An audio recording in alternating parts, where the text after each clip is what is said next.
এটা এটাকে লাইক কৰি দিব পাৰিলে গাইছ, আৰু একো নালাগে, এটা লাইক কৰি দিব। এটা যদি আপোনালোকে এটাকে ছাপোৰ্ট দেখালে বহুত মোৰ সহায় হয় ভিডিঅ'খন। কাৰণ এতিয়া চাওক, আমি নতুন ক্ৰিয়েটাৰ হয়। এতিয়া মই সঁচা কথা কওঁ, মোৰ এতিয়া ইউটিউবত ছাবস্ক্ৰাইবাৰ 2.66K আছে, কিন্তু সেইবোৰ হ'ল।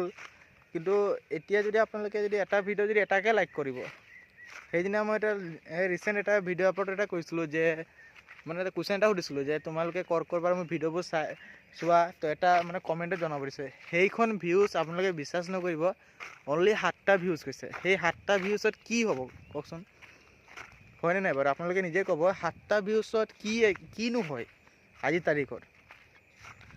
কিন্তু কিছুমান ভিডিঅ' চাইছোঁ, কিছুমান এতিয়া ছোৱালীৰ ভিডিঅ' হওক বা ডাঙৰ ডাঙৰ ক্ৰিয়েটাৰ্ছৰ ভিডিঅ' হওক বা যিকোনো ক্ষেত্ৰত মানে ভিডিঅ'বোৰ চাব, কিছুমানৰ ভিডিঅ' একো থাম্বনেইল ভাল নহয় বা ভিডিঅ'টো কোৱালিটি ভাল নহয়, ভিডিঅ'টোৱে এটলিষ্ট ভাল নহ'ব, সেইখন ভিডিঅ' চাব মিলিয়নৰ ওপৰত ভিউজ যায়গৈ।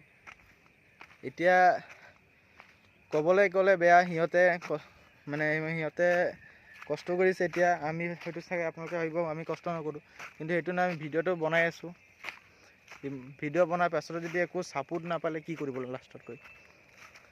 তো আপোনালোকে যদি ভিডিঅ' যিহেতু চাই আছে, ছ'চিয়েল মিডিয়াৰ পাৱাৰখন আপোনালোকে দেখাই দিয়ক, যাতে সেই আজি দিনটো কষ্ট কৰি আছোঁ, যাতে সেইটো এটা ফল এটা পাওঁ গাইজ।